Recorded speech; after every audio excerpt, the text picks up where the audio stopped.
Hey champs, welcome back to the video.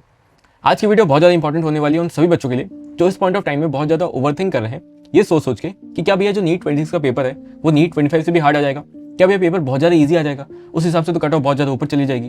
भैया जो मैं अभी इस पॉइंट ऑफ टाइम में कर रहा हूँ, क्या मैं सही कर रहा हूँ या गलत कर रहा हूँ। मैं डेली भैया रिग्रेट में सोता हूँ क्योंकि मेरे टारगेट्स कंप्लीट नहीं हो रहे, मैं रिवाइज नहीं कर पा रहा या मेरे टेस्ट में मार्क्स नहीं आ रहे, तो मैं बहुत ज़्यादा ओवरथिंक करते रहता हूँ।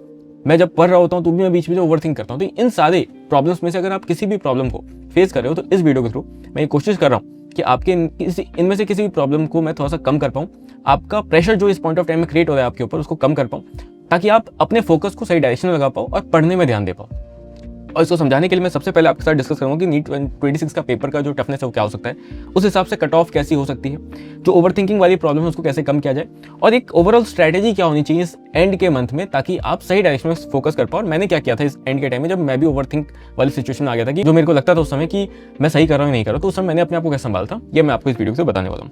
सबसे पहले बात करते हैं कि भैया पेपर का टफनेस क्या होने वाला है। देखो, पेपर का टफनेस इतना क्लियर है कि ईजी तो नहीं होगा और हाई स्कोरिंग नहीं होने वाला है जैसा कि 23 और 24 में हुआ था। ऐसा इसलिए क्योंकि एनटीए बहुत टाइम से कोशिश कर रही थी कट ऑफ को नीचे लाने की, लेकिन वो नहीं कर पाई थी। और फाइनली नीट 25 का पेपर जो उन्होंने बनाया तो जो चाहते थे कट ऑफ को नीचे लाना वो हुआ है। और ये जो स्कैम और चीटिंग के एलिगेशन उस पर बार बार लग रहे थे वो काफी हद तक इस बार कम हो गया। तो एनटीए अपने रेपुटेशन को मेंटेन करने के लिए यही कोशिश करेगी कि पेपर वापस से नीट 25 जैसा रहे, मोर और लेस उसके जैसा ही वो बनाने की कोशिश करेगी। मतलब पेपर का लेवल मेरे हिसाब से मॉडरेट टू टफ ही होना चाहिए। इसका एग्जांपल आप इस चीज से भी सोच सकते हो कि 2018 का जो पेपर हार्ड आया था, जिसको आप मोर और लेस 2025 से कंपेयर कर सकते हो, उसके बाद वाला जो ईयर था 2019, उसमें भी पेपर 2018 जैसा ही था। मतलब उससे हल्का इजी कह सकते हो, बट वो इजी पेपर नहीं था, मॉडरेट टू टफ पेपर उसको भी कह सकते हो, क्योंकि कट ऑफ उसमें भी बहुत ज्यादा ऊपर नहीं गई थी। तो मतलब अगर 25 लेवल जैसा ही पेपर नहीं होता है, एग्जैक्ट उस टफनेस का अगर नहीं बनाते तो भी पेपर मॉडरेट तो रहेगा ही। मतलब 26 का पेपर या तो मॉडरेट रहेगा, नीट 25 से हल्का ईजी मान सकते हो, या फिर एग्जैक्ट उस लेवल का भी हो सकता है। बट इससे डरने की आपको बात नहीं है, उसी को मैं आपको आगे समझाऊंगा। अब सबसे पहले ये समझो कि नीट 26 आपके लिए बेस्ट ईयर क्यों हो सकता है सिलेक्शन के लिए, और क्यों आपको इस एंड के 40 दिन में अपना पूरा 100% एफर्ट देके मेहनत डालना चाहिए, क्योंकि ऐसा ईयर हो सकता है आपको फिर कभी ना मिले। ऐसा इसलिए है क्योंकि अब आपको दोनों एक्सट्रीम्स पता है। आपको ये पता है कि अगर पेपर ईजी आता है तो कट ऑफ बहुत ज्यादा ऊपर जाती है। इसका मतलब मुझे अपने सिली मिस्टेक्स पे कंट्रोल रखना होगा, अपनी एक्यूरेसी को बढ़ानी होगी, तभी मैं नीट 26 को क्रैक कर पाऊँ। और अगर दूसरा एक्सट्रीम का पेपर आता है, मतलब नीट 25 लेवल का पेपर आता है, बहुत ज्यादा टफ पेपर आता है, तो कट ऑफ लो जाती है। अगर मैं ध्यान से वहां पे जो मुझे क्वेश्चंस आते हैं वो मैं चूज करके कर लेता हूं तो मेरा सिलेक्शन होने का चांस बढ़ जाता है। क्योंकि अब आपको ये पता है कि अगर मैं स्ट्रगल कर रहा हूं ऐसे क्वेश्चन में साल भर मेहनत करने के बाद, इसका मतलब है बाकी लोग भी स्ट्रगल कर रहे हैं, जो कि आप नीट 25 में फिगर आउट नहीं कर पाए थे। आपको लगा था सिर्फ मैं स्ट्रगल कर रहा हूं, क्योंकि आपको सिर्फ हाई स्कोरिंग पेपर की आदत हो गई थी, इजी पेपर की आदत हो गई थी। और इसी कारण आप काम रह सकते हो। आपको पता है कि दो एक्सट्रीम के पेपर हो सकते हैं, और जो भी बच्चा ये कर लेगा, जो भी बच्चा उसमें प्रेशर फ्री रहेगा, वो अपने स्कोर को मैक्सिमाइज करेगा, जो भी एनसीईआरटी से पॉसिबल मार्क्स है वो ला पाएगा और वो नीट 26 को क्रैक कर पाएगा। और इसलिए क्योंकि अब आपको दोनों एक्सट्रीम्स पता है, तो अनसर्टेनिटी नहीं है कि यार पेपर टफ आ गया है तो भी आपको लग रहा होगा कि कट ऑफ ऊपर जाएगा, यार मेरा परफॉर्मेंस अच्छा नहीं, इस चक्कर में आप पेपर खराब नहीं करोगे। इसीलिए ये बेस्ट ईयर आपका हो सकता है नीट 26, जिसमें आप सिलेक्शन लेके मेडिकल कॉलेज में जा सकते हो। तो भैया स्ट्रैटेजी क्या रखें? हमें नहीं पता कि पेपर कैसा आएगा, बहुत इजी आ सकता है, मॉडरेट आ सकता है, टफ हो सकता है। तो हमारा स्ट्रैटेजी क्या होना चाहिए ताकि हम किसी भी टाइप के पेपर में अच्छा स्कोर कर पाए? देखो, स्ट्रैटेजी को सिंपल रखते हैं। स्ट्रैटेजी आपका ये होना चाहिए जो हर टॉपर लेके जाता है, मैं भी लेके गया था अपने टाइम में, कि मुझे अपना स्कोर मैक्सिमाइज करना है। मतलब कि उस पेपर में अगर मेरा पोटेंशियल है 640 लाने का, तो मैं कोशिश करूंगा कि मैं 630 तक तो ले ही आऊं, इससे ज्यादा ड्रॉप नहीं आना चाहिए। मतलब जो मेरा मैक्सिमम पोटेंशियल है, जिसमें जो क्वेश्चंस मुझे आते थे एग्जैक्टली अगर मैं वो सारे सॉल्व कर ले जाता हूं, तो ये चांस ही नहीं है कि मैं सिलेक्शन ना ले पाऊं उस पेपर में। इसको अगर आप एग्जांपल समझते हो, आपको पता है कि हर एक पेपर 720 मार्क्स का होता है। उसमें हो सकता है कि जो पेपर है वो इजी हो या टफ हो। अगर इजी पेपर हो तो उसमें आपका जो पोटेंशियल स्कोर है वो 660 मार्क्स के आसपास होगा, और अगर वो टफ पेपर होता है तो उसमें उसी सेम पेपर में आपका जो पोटेंशियल स्कोर है वो 540 के आसपास होगा।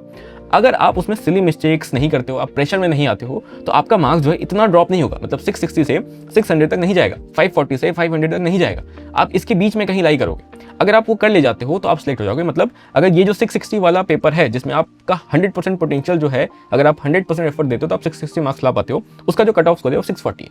तो आप 60 मार्क्स का सिली मिस्टेक अगर नहीं करते हो और अपने आप को लिमिट करते हो कि मैंने सिर्फ 20 मार्क्स का सिली मिस्टेक किया, तो आप सिलेक्ट हो जाओगे।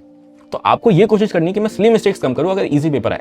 सेम 540 और से 500 के बीच का जो गैप है 40 मार्क्स का है, कट ऑफ इस पेपर का जो है 530 से 520 के बीच जाएगा। अगर आप लिमिट कर लेते हो कि मैं प्रेशर में वैसे 4-5 क्वेश्चन गलत नहीं कर देता हूं जो मुझे आते थे, तो मैं सिलेक्ट हो जाऊंगा। तो आपको ये कोशिश करनी है कि जो भी मेरा पोटेंशियल स्कोर है मैं उसके आसपास ही लाई करूं, ज्यादा उससे नीचे ना आ जाऊं सिली मिस्टेक्स या प्रेशर के कारण। अगर आप ये कर लेते हो तो चाहे किसी भी टाइप का पेपर आए आप सिलेक्ट हो जाओगे। ये सिंपल स्ट्रैटेजी आपको दिमाग रखनी है, मैक्सिमाइज योर स्कोर। अब ये कैसे होगा? ये करने के लिए मैंने सिंपल सी चीज आपको स्टार्टिंग से बताई है, बहुत बार बताई है।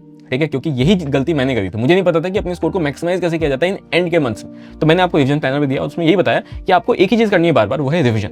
रिविजन आपको क्या क्या करना है, फॉर्मूला का, ठीक है, फिजिक्स है, फिजिकल है, फॉर्मूला बार बार रिवाइज करो, थ्योरी का, ऑर्गेनिक के रिएक्शंस हो गए, नीम रिएक्शन हो गए, जो भी थ्योरी है वो रिवाइज करनी है अपने नोट्स के थ्रू, ठीक है। बाकी एनसीईआरटी से जो भी डोमिनेंट पार्ट आते हैं, लाइक ऑर्गेनिक हो गया, इनऑर्गेनिक हो गया, बायो हो गई, उसको आपको बार बार एनसीईआरटी से रिवाइज करनी, क्योंकि एक्जैक्ट वही लाइन्स आएंगे। और दूसरा क्वेश्चन प्रैक्टिस के थ्रू रिविजन, जिनका क्वेश्चन सॉल्विंग वीक है वो इसके थ्रू रिविजन कर सकते हैं। अब इसमें भी जो सबसे मेन पार्ट है वो है पीवाईक्यू, क्योंकि 70-80% कंसेप्ट आपके डायरेक्ट रिपीट होकर आते हैं। अब अगर आपके पास एक पीवाईक्यू बुक नहीं है तो फिर आप उस केस में ओसवाल की 20 ईयर्स की पीवाईक्यू बुक ले सकते हो, जो कि आपके न्यू सिलेबस के अकॉर्डिंग फुल्ली अपडेटेड है, और साथ ही इसमें नीट 25 का जो पेपर है वो कंप्लीटली सॉल्व मिल जाता है डिटेल सॉल्यूशन के साथ। इसमें आपको 3500 प्लस पीवाईक्यूज मिल जाते हैं, और साथ ही साथ 2 प्रैक्टिस पेपर मिलता है आपको, ताकि आप अपने एंड के प्रिपरेशन के टाइम उसको सॉल्व करके अपनी प्रिपरेशन को चेक कर पाओ कि मैं किस लेवल पर स्टैंड कर रहा हूँ। सारे क्वेश्चन का इसमें आपको डिटेल सॉल्यूशन मिल जाता है, ताकि आप कहीं भी गलती करो तो आप उन एक्सप्लेनेशन को देख के अपनी गलती को पता कर पाओ और उसको सुधार पाओ, ठीक है। आंसर की इसमें 100% एक्यूरेट है, जो कि बहुत इंपॉर्टेंट है आपको इस टाइम पे, क्योंकि आप ये नहीं कर सकते कि यार ये आंसर गलत दिया और मैं इधर उधर ढूंढ रहा हूँ। फास्ट रिविजन के लिए इसमें आपको माइंड मैप मिल जाता है, और साथ ही साथ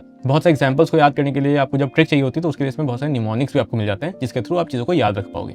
साथ ही इसमें आपको एक ट्रेंड एनालिसिस की शीट मिल जाती है, जिसके थ्रू आप ये पता कर सकते हो कि किस चैप्टर से कितने क्वेश्चंस पूछे जाते हैं, कौन सा टॉपिक इंपॉर्टेंट है, उसके अकॉर्डिंग आप ये समझ पाओगे कि किस टॉपिक में आपको ज्यादा ध्यान देना है। इन पीवाईक्यू बुक्स का लिंक आपको डिस्क्रिप्शन मिल जाएगा, वहां से आप इसको चेकआउट कर सकते हो। चलो वीडियो में आगे चलते हैं। और उसके बाद आपके पास अगर टाइम बचता है तो फिर आप एनसीईआरटी के इंटेक्स क्वेश्चन हो गए, मॉड्यूल्स हो गए, जो भी आपने इंपॉर्टेंट मार्क किए हुए क्वेश्चन हैं, जो आपने गलत किए थे साल भर में, उसको आपको देखते रहना है। नोट्स के क्वेश्चन हो सकते हैं, जो भी आपने मार्क किया है वो आप देख सकते हो, बट सबसे ज्यादा प्रायोरिटी आपको पीवाईक्यूज को देना है। एटलीस्ट 3 से 4 बार आपको देख के जाना है, बट वो किस फ्रीक्वेंसी में देखना है उसके लिए आप रिविजन प्लानर फॉलो कर सकते हो, जो कि आपको सिलेक्शन ऐप पे मिल जाएगा। अब रिवीजन आपको ये फायदा देगा कि जब आप रिवाइज कर लोगे तो आपके सिली मिस्टेक्स काफी कम हो जाएंगे। जो पहली मिस्टेक थी, पहला जो प्रॉब्लम था कि भाई इजी पेपर आ जाता है तो हम लोग सिली मिस्टेक ज्यादा कर देते हैं, जिसके कारण हमारे मार्क्स ड्रॉप हो जाते हैं, वो नहीं होगा। तो रिवीजन आपको इस चीज से बचाता है। ऑल्सो जब बायो की एनसीईआरटी आप बार बार पढ़ते हो तो हो सकता है कि उस पेपर में 20 मार्क्स का क्वेश्चन आउट ऑफ एनसीईआरटी आ गया, बट 340 मार्क्स का पेपर अभी भी एनसीईआरटी से था। तो आपका गोल ये होना चाहिए कि जितना भी एनसीईआरटी से आया है वो मैं पूरा सॉल्व करके आ पाऊं। हो सकता है उसमें 2 क्वेश्चन मेरे सिली मिस्टेक हो गए, बट अगर 340 मार्क्स का पेपर एनसीईआरटी से था तो मेरे एनी डे 330 प्लस मार्क्स आने चाहिए, अदरवाइज फिर मुझे फिजिक्स है, फिजिकल है, केमिस्ट्री से कंपनसेट करना होगा, ठीक है। तो अगर आपके बायो में कम मार्क्स आ रहे हैं तो आपकी फिजिक्स स्ट्रांग होनी चाहिए, केमिस्ट्री स्ट्रांग होनी चाहिए, तो फिर ये आपको ध्यान देना है। अगर नहीं है तो बायो का इस लेवल पे बनाओ जिससे आपका जो मार्क्स है वो 10 मार्क्स से ज्यादा ड्रॉप ना हो। जितना एनसीईआरटी से है मैं सब सॉल्व करके आऊंगा, ठीक है, ये आपका माइंडसेट होना चाहिए। दूसरी दिक्कत थी कि भैया हम लोग काम नहीं रह पाते, जब पेपर हार्ड आ जाता है, हमसे क्वेश्चन नहीं बनने लगते हैं, तो हम लोग जो है प्रेशर के अंदर आके क्वेश्चन को गलत करने लगते हैं। बहुत सारे ऐसे क्वेश्चन जो हम लोग बाद में एनालाइज करते समय देखते हैं कि यार ये तो मेरे को आता था, इसमें तो मुझे फॉर्मुला भी आता था, बट मैं फॉर्मुला जब पुट कर रहा था तो कुछ सिली मिस्टेक्स कर देता था। ये सारी मिस्टेक्स ना हो, कैलकुलेशन मिस्टेक ना हो, ऐसी चीजें आप भूल ना जाओ जो आपको पेपर खत्म होने के बाद याद आ जाए।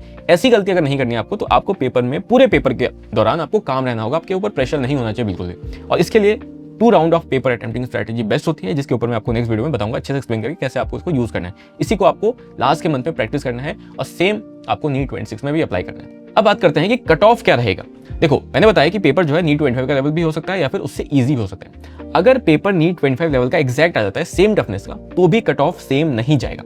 ये अगर डाउट है आपके दिमाग में कि अगर पेपर सेम लेवल का आता है तो कट ऑफ सेम जाएगा, ऐसा बिल्कुल नहीं है, क्योंकि नेक्स्ट ईयर बच्चे प्रिपेयर हो जाते हैं। जिन भी बच्चों ने इस साल पेपर खराब किया ये सोच के कि यार मेरा तो परफॉर्मेंस अच्छा नहीं आ रहा पेपर में, मेरे मार्क्स 520 530 पे अटक जाएंगे, मेरा सिलेक्शन नहीं होगा, और ये सोच के उन्होंने बाकी क्वेश्चंस को उस एफिशिएंसी के साथ अटेम्प्ट नहीं किया क्योंकि वो प्रेशर में आ गए थे, वो इस साल नहीं हो। क्योंकि अब बच्चों को पता है कि अगर क्वेश्चन मुझसे नहीं हो रहा है मतलब पेपर टफ है, तो मतलब बाकियों से भी नहीं हो रहा होगा। तो मैं ये करता हूँ प्रेशर में आने के बजाय कि जो क्वेश्चन मुझे आते हैं मैं उनको चूज करके कर लेता हूँ।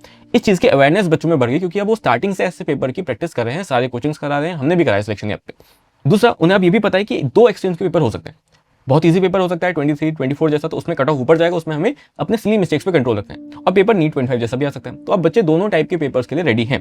दूसरा, उन्होंने उसी टाइप के क्वेश्चंस के लिए प्रैक्टिस भी कराई सर। पिछले साल या लास्ट के 3-4 ईयर्स में ये हो गया था, बच्चे सिर्फ इजी क्वेश्चंस, ऐसे क्वेश्चन जिसमें सिंगल कंसेप्ट लग रहा है, इसकी प्रैक्टिस करके जाते थे। ज्यादा लेंदी टाइप के क्वेश्चंस वो नहीं करते थे, ठीक है, ज्यादा लेंदी लैंग्वेज वो प्रैक्टिस नहीं करते थे। बट अब उन्होंने इस साल वो प्रैक्टिस करी है, और इसीलिए जब उनके सामने अगर नीट 25 जैसा पेपर वापस भी आता है तो इस बार वो शॉक नहीं होंगे, उन्हें पता होगा एक्जैक्टली क्या करना है। और इसलिए कट ऑफ जो है वो एटलीस्ट सेम पेपर आता है तो भी 10-15 मार्क्स से बढ़ जाएगा, ठीक है। तो अगर इस साल जो कट ऑफ है 527 गया था AIQ का 3rd राउंड में, तो अगले साल वो सेम पेपर के लिए कट ऑफ जो है 535 540 तक चला जाएगा। तो ये ध्यान आपको रखना है अगर सेम पेपर भी आता है तो। लास्ट पॉइंट पे बात कर लेते हैं, ओवर थिंकिंग को कैसे कम करें।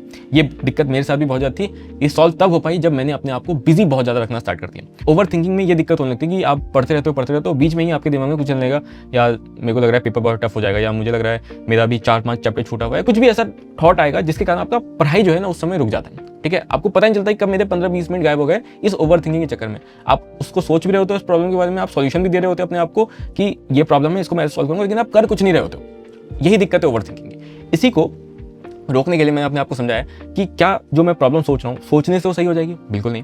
क्या सोचने से मुझे पेपर का लेवल पता चल जाएगा? बिल्कुल नहीं। क्या सोचने से मेरा नीट 26 क्रैक हो जाएगा? बिल्कुल नहीं। तो फिर मैंने ये चीज़ समझा कि चीज़ लिख ली थी सामने कि सोचने से कुछ नहीं होने वाला है जब तक तू करेगा नहीं। ठीक है, तो वो मैं जब करने बैठा तब मेरे को समझ में आया कि अच्छा, ओवर थिंकिंग को रोकने का बेस्ट तरीका ही ये है कि आप अपने आप को बिजी रखो। जो मेरा लास्ट का 40 डेज या लास्ट 30 डेज का शेड्यूल था वो इतना भयंकर बना हुआ था कि 17 आवर्स की तो मेरी सिटिंग होती थी, उसमें 14 आवर्स 13 आवर्स की मैं एफिशिएंट स्टडी निकाल पाता था। मतलब कि 17 आवर्स अगर आप बैठ रहे हो तो ऑब्वियसली आप एक्जैक्टली 17 आवर्स पूरे स्ट्रेच में नहीं बैठोगे, बीच में आप खाना खाओगे, उठोगे, जो भी है। तो 17 आवर्स अगर मैं बैठ रहा था पढ़ाई करने के लिए तो उसमें 13 से 14 आवर्स मेरी एफिशिएंट स्टडी निकलती थी। तो उस लेवल पर मैं वहाँ पर डेडिकेटेड रहता था। इसमें होता क्या था कि मेरे पास इतने काम रहते थे कि मुझे उसे खत्म करना ही है, बिना खत्म करे मैं सोऊंगा नहीं। तो मेरे को टाइम बिल्कुल ही नहीं मिलता था कि मैं सोच पाऊँ, और जब आपको टाइम नहीं मिलेगा सोचने का तो आप ओवर थिंक नहीं कर पाओगे। तो आपका मेन यही तरीका होना चाहिए कि आप दिन भर अपना टारगेट सेट करो, फिर दिन भर लगाओ उसको कंप्लीट करने के लिए, पूरे दिन भर पढ़ो, फिर थक जाओ, एंड में अपना टारगेट लिखो नेक्स्ट डे का और सो जाओ। सुबह उठो, टारगेट लिखा हुआ है, कंप्लीट करने बैठो, पूरे दिन भर कंप्लीट करो, थको, सो जाओ। ये अगर आप कर लेते हो लास्ट के 40 डेज में तो आपको ओवर थिंकिंग वाली प्रॉब्लम नहीं होगी, और इनफैक्ट आपको अपना स्कोर भी बढ़ते हुए दिखेगा। ठीक है, तो यही दिमाग में रखो कि आपको अपना 100% देना है ताकि आप सेटिस्फाइड रहो अपनी तरफ से। क्या ऐसा नहीं था कि मैं और दे के मार्क्स बढ़ा सकता था और एंड में आपको लगे 10-20 मार्क्स का मैं छूट गया, मेरे को एक साल और मेहनत करनी पड़ रही है। ये होना चाहिए कि जो मेरे मार्क्स आए वो मेरे 100% एफर्ट देने के बाद आए, ताकि आपको रिग्रेट ना हो, क्योंकि वो फिर बहुत ज़्यादा चुभता है, उसके कारण आपको एक साल फिर लगाना पड़ता है। ठीक है, होप कि आपको वीडियो पसंद नहीं, वीडियो पसंद लाइक करो, शेयर करो अपने दोस्तों के साथ, और ऐसी और वीडियो के लिए चैनल को सब्सक्राइब करो।